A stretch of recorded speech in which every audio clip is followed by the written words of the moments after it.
welcome to Review the Light. Today we're taking a look at an exciting new light by Olight. They're breaking a little bit of new ground here. It's the M2X Javelot UT. But before we get into why it's so exciting, really quick, if you haven't yet, go ahead and click this link right up here to subscribe to my YouTube channel and make sure you stay up to date with all the latest flashlight videos. Follow me on Facebook right up here. I post some other interesting things on Facebook. And then if you want any more details on this light in particular, I'm going to put a link to the full review in the description. Go ahead and check that out if you're interested. It'll have things like beam shots and runtime graphs, a spectral analysis, all sorts of great things. All the details will be in the full review. So if I don't cover it here, check there first. So the Javelot, I'm just going to refer to it as a Javelot instead of saying the whole name every time, comes in a plastic carrying case. And you can see the specifications on there. I won't go into detail, but if you want to see any of those, study them, go ahead and pause the video or check out the full review. But we'll go ahead and open it up. On the inside, it's this padded foam case. You can see it's got the user manual in there, a little advertisement for other Olight products. It comes with a lanyard with a little clip on it. A couple of spare O-rings are in there. It comes with this nice battery adapter, so it can run off of 18650 or CR123 batteries. So CR123 batteries are a little bit thinner. If you want to use those, you can slip these in here, and then this whole thing fits into the body of the light. I'll demonstrate that in a minute. That just keeps the batteries from rattling around if that bothers you. It's not a huge issue. You can use it without that, but that's just a nice little accessory to have. Also, the holster.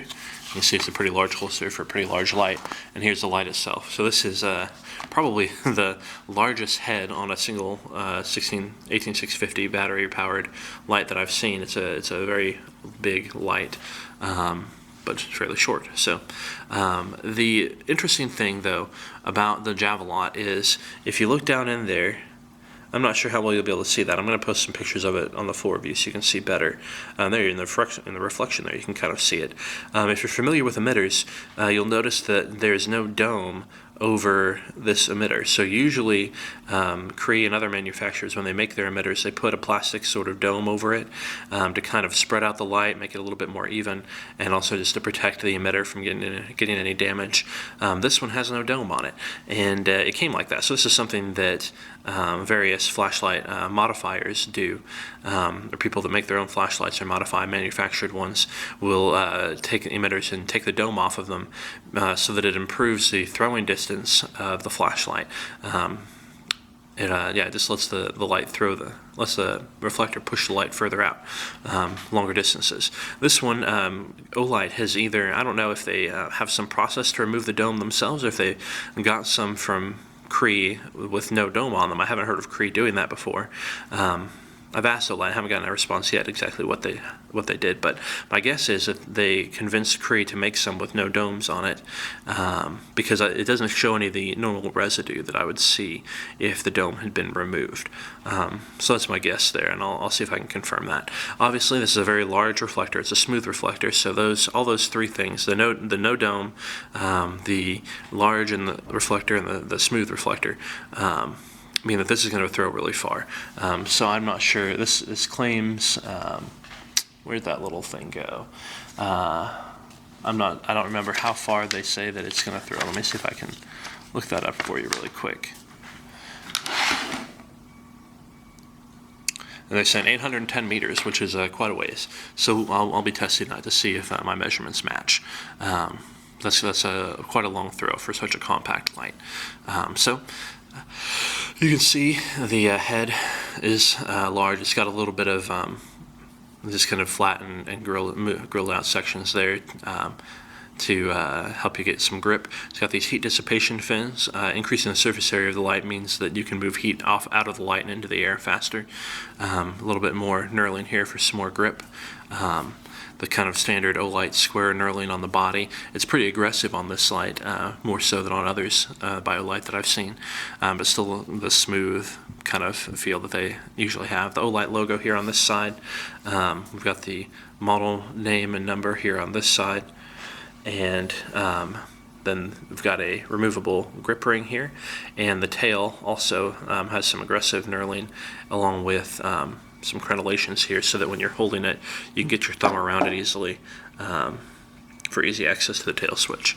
So next I'll go ahead and open it up. We'll take a look inside. These threads come pre-lubricated, which is nice, and also they are square cut and anodized, which if it'll focus for me, you'll be able to see that for yourself. It doesn't look like it's going to do it there. But yeah, those are high quality threads that should last a long time. This is then, if you want to take that grip ring off, you can take it off now, and it doesn't need to be on there. Let's put it back on so I don't lose it.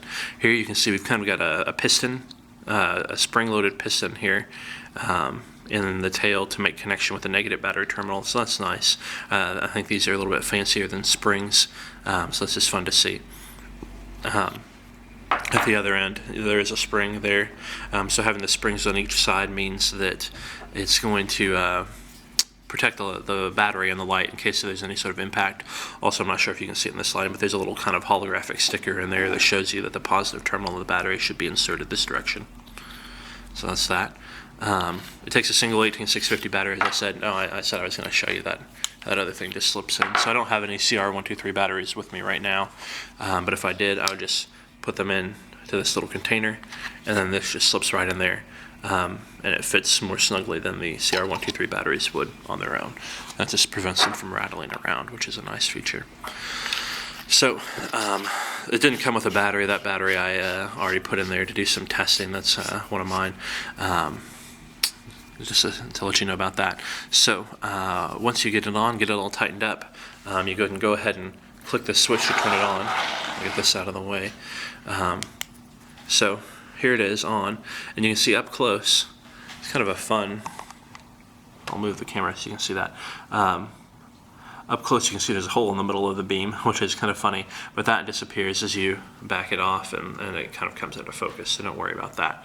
But yeah, you can see kind of the square shape of the emitter there. That's mostly due to the fact that the dome has been removed, so things aren't smoothed out so much as they would be otherwise. But as you back off, it's much better. So yeah, so it comes on, and when it's on, there are 3 available modes.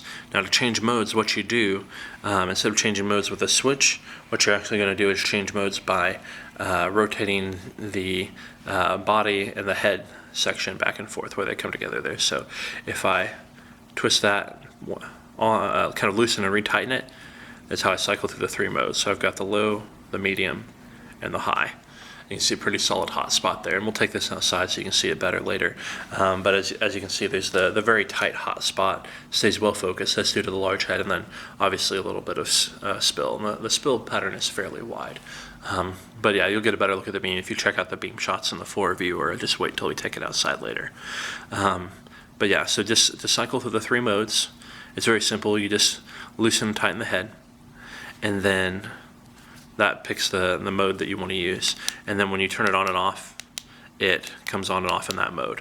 Now also at any time, if you do a double click with the, so I'm in the low mode right now, but if I do a double click with the switch, it takes me to the turbo mode, and I can either just kind of hold down on the switch pressed halfway to do that momentarily, and it will turn off as soon as I release, or I can double click and click it into position on the second one, and then it keeps me in turbo mode. And it still remembers that the mode I had it set to was the low. You can see I haven't turned the head to get back to the low, but I can have quick access to turbo mode if I need a lot of light really quick without having to fiddle with the head. So that's a nice feature. And then lastly, if I do that 3 times, I get into quick access to the strobe mode. So I like a lot the way they have this set up. It's pretty unlikely that I'll ever do the strobe mode on accident, but I can get to it quickly if I want to. And I really like the ability to set it on low or medium or something like that, to be using regularly, and then be able to get to turbo almost immediately just by double clicking the rear switch. So it's a pretty simple user interface, very effective. So if you stick around for just a second, we will take it outside and give it a shot in the dark. All right, welcome back to Review the Light. Here we have the Olight M2X UT Javelot here in the backyard. We're going to fire it up and see how it does. So there we go. You can see my pal Hercules is helping us out tonight, chewing his bone. And you can see the very good well-defined spot here. This is a very focused light. Even on my camera, you're seeing the full range of the spot. Within that spot, there's even a smaller spot. I think when I turn it down to one of the lower modes you'll see what I mean. So the tint here you're seeing on the camera is fairly accurate. The camera makes it look just a little bit greener than I see with my eyes. Mostly I just see a very warm tint here.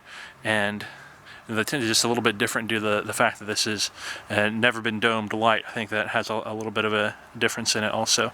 So here I will lower it. And even now, it's making the spot look a little bit bigger than it does to my eyes. Maybe if I shine it on a nearby tree or something, you'll see just how small it is. It's a very, very tight spot. My camera just can't do the brightness difference well enough to do that justice. But it's a very, very tight, well-defined spot. This is going to throw very far. And like always, I'll get the measurements. So here you can probably tell the spill comes out to about here. We'll crank it back up. This is the medium mode.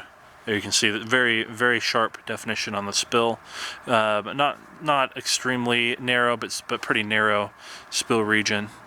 Not as narrow as some, but very narrow, and obviously the tight spot, as I mentioned. So I'll just cycle through the 3 modes so you can see them. Well, there's 1, 2, and 3. And we'll look around a little bit with this brightest mode. You can see, obviously it's lighting up those trees very well. You can see whatever's in them. We got really good definition there. So this is, oh, and let's see. Yeah, this one doesn't have the O-ring. Some of Olight's have the glow-in-the-dark O-ring. Just had to check. All right, so that is the Olight M2X UT Javelot. Thanks for watching us here on Review the Light. If you like the review, be sure to click subscribe. Follow me on YouTube. Up here, follow me on Facebook, and I will put the full review link to it here in the description below. Thanks, and have a great night.